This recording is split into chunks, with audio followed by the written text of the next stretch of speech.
नमस्कार दोस्तों, राधे राधे, जय श्री प्रेमानंद महाराज। दोस्तों, आज का ज्ञानवर्धक बातें जो मैं बताने जा रहा हूँ उससे आपका ज़िंदगी बदल जाएगी। दोस्तों, घर में 3 औरत को झाड़ू नहीं लगाना चाहिए, अर्थात 3 औरत को झाड़ू नहीं छूना चाहिए।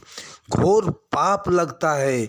यह गलती कभी ना करें, नहीं तो आपको बर्बाद होने से कोई नहीं रोक सकता। दोस्तों, झाड़ू तो सभी महिलाओं को लगाना चाहिए, परंतु 3 ऐसी महिलाएं हैं जिन्हें झाड़ू नहीं लगाना चाहिए।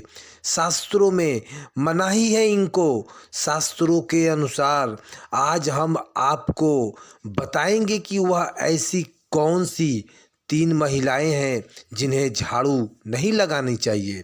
उनके द्वारा झाड़ू छूना भी महापाप माना गया है। अगर आप अपनी भलाई चाहते हैं तो खासकर 3 महिलाओं को झाड़ू गलती से भी हाथ नहीं लगानी चाहिए। दोस्तों, आगे बढ़ने से पहले सच्चे मन से कमेंट बॉक्स में लिखें जय माता लक्ष्मी, क्योंकि झाड़ू माता लक्ष्मी का प्रतीक है।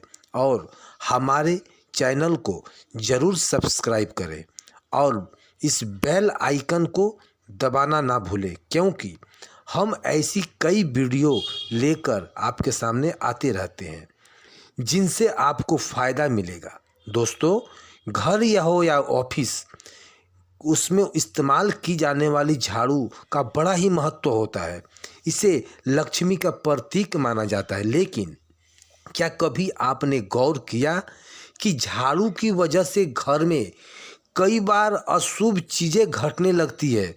वास्तु के मुताबिक यदि झाड़ू लगाने या रखने में सावधानी ना बरती जाए तो घर की पूरी बरकत चली जाती है।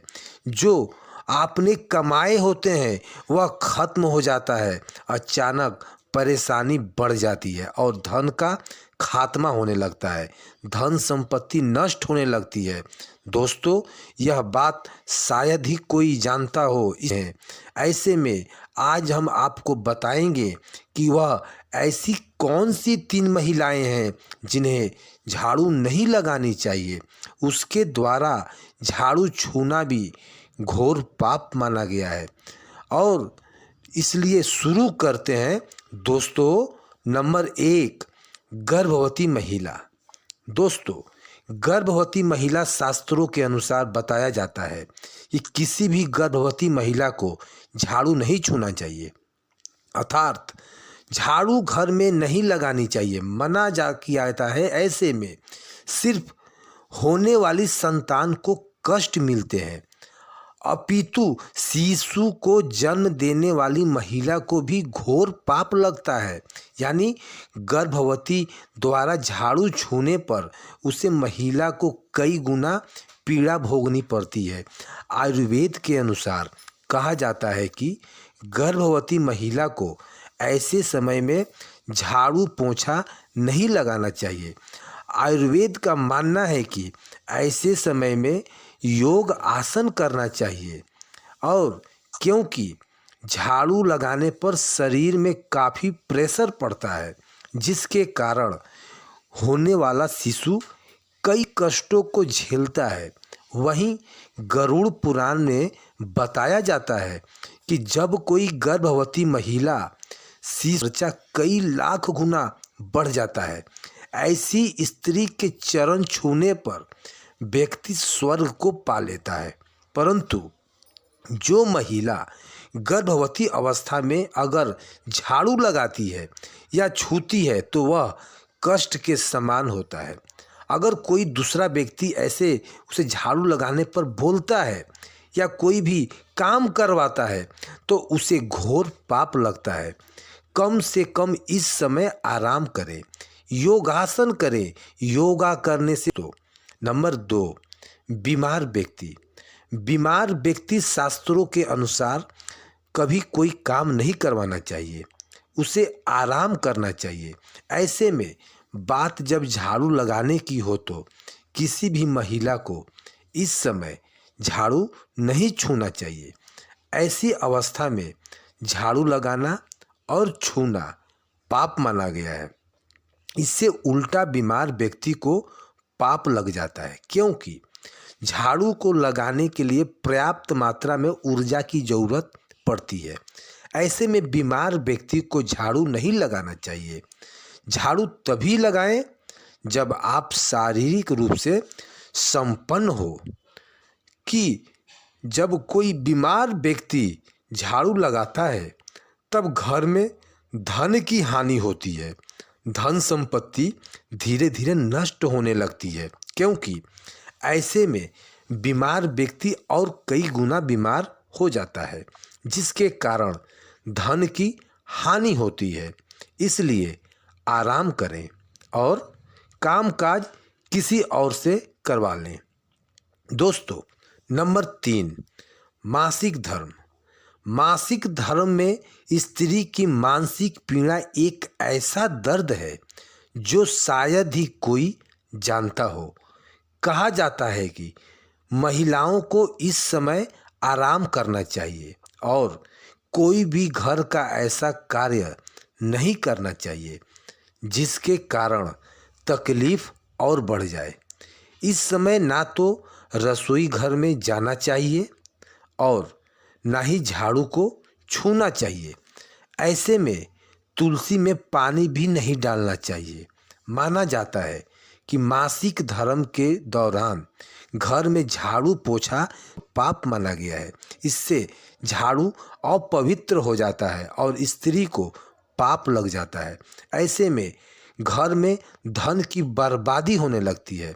माता लक्ष्मी क्रोधित हो जाती है, क्योंकि माता लक्ष्मी नहीं कहती कि मासिक पीड़ा में आप झाड़ू लगाएं तथा पोछा लगाएं, बल्कि माँ ये कहती है कि ऐसे समय में स्त्री को आराम करना चाहिए। माता लक्ष्मी स्वयं कहती है, मासिक पीड़ा में स्त्री को अपना ध्यान अच्छे से रखना चाहिए और आराम करना चाहिए। ऐसे में जो भी व्यक्ति मासिक पीड़ा महिलाओं से काम काज करवाता है तो उसे भी घोर पाप लगता है, क्योंकि शास्त्रों में बताया जाता है कि ऐसे समय में नारी को विश्राम करना चाहिए।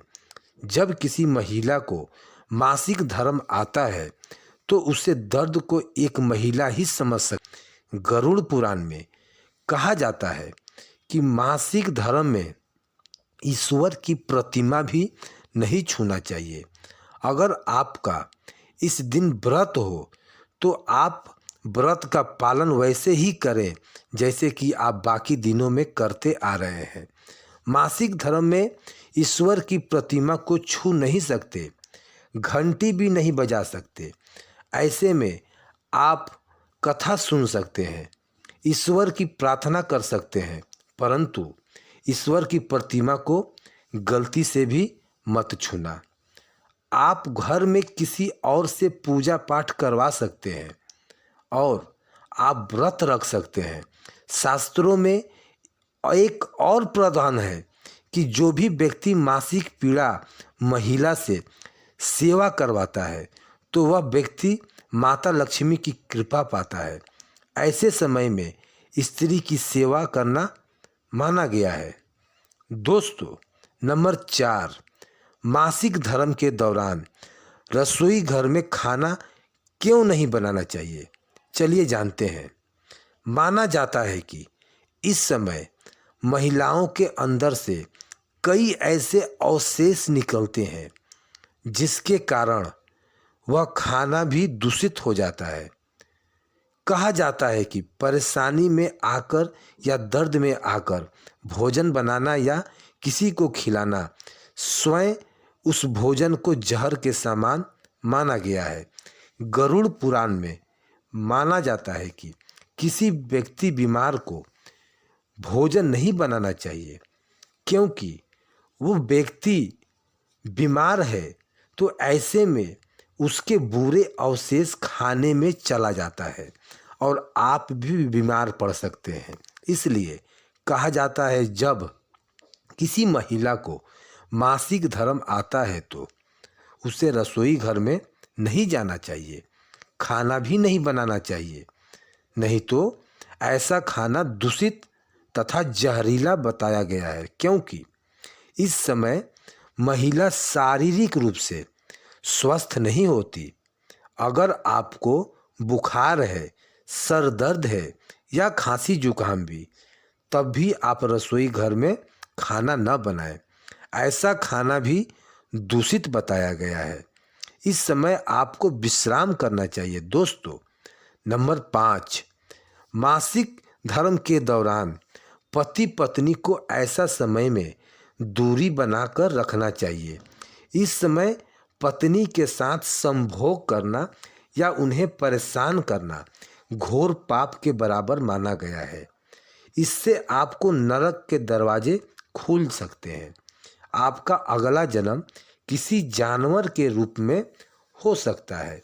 शास्त्रों में कहा जाता है कि इस समय जो भी पुरुष किसी महिला के साथ संभोग करता है या उसे परेशान करता है तो उसे नरक में जाना पड़ता है।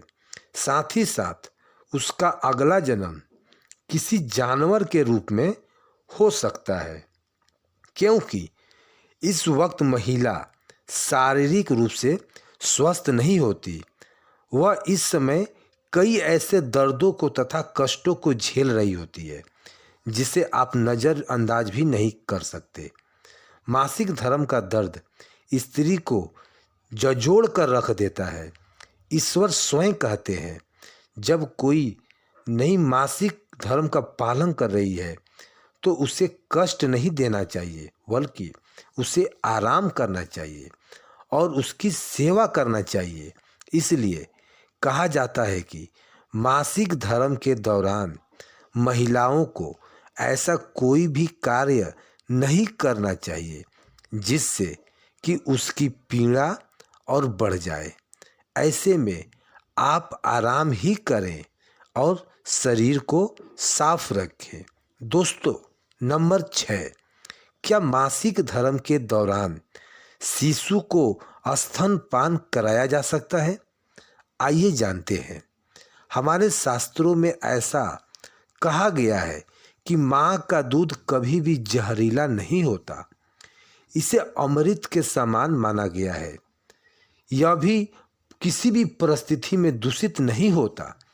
इसलिए मासिक धर्म के दौरान माँ अपने शिशु को स्तनपान करा सकती है, क्योंकि माँ का दूध सर्वोत्तम और अमृत के समान माना गया है।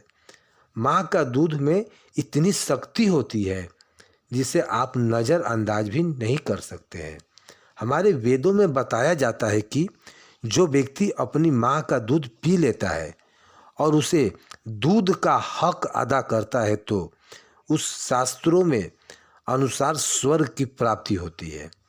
वह व्यक्ति कई करोड़ पुण्य को कमा लेता है, क्योंकि माँ का दूध ब्रह्मांड में अमृत के समान है। इसलिए यह कभी दूषित नहीं होता एवं स्वयं अमृत का रूप माना गया है। दोस्तों, नंबर 7, मासिक धर्म के दौरान क्या नहीं खाना चाहिए? ऐसे समस्याओं में महिलाओं को तला हुआ नहीं खाना चाहिए, चावल आदि नहीं खाना चाहिए, ठंडी चीज़ों का सेवन नहीं करना चाहिए। साथ ही साथ भोजन में मांस नहीं खाना चाहिए। मदिरा इत्यादि को भी नशीली चीज़ का सेवन नहीं करना चाहिए। नशीले पदार्थ किसी भी हाल में नहीं लेना चाहिए। शास्त्रों में अनुसार माना जाता है कि मासिक धर्म के दौरान सूर्य की किरणों को भी नहीं देखना चाहिए, इससे पाप लगता है। साथ ही साथ मासिक धर्म में ज़्यादा बाहर नहीं निकलना चाहिए, शुभ नहीं माना जाता, इससे स्त्री को पाप लग जाता है। दोस्तों, अगर हमारी तरफ से दी गई जानकारी आपको पसंद आई है तो चैनल को सब्सक्राइब जरूर करें और स्त्री के सम्मान में एक लाइक जरूर करें। कमेंट बॉक्स में जय माँ लक्ष्मी अवश्य लिखें। वीडियो को अंत तक देखने के लिए आपका तहे दिल से धन्यवाद। जय माँ लक्ष्मी।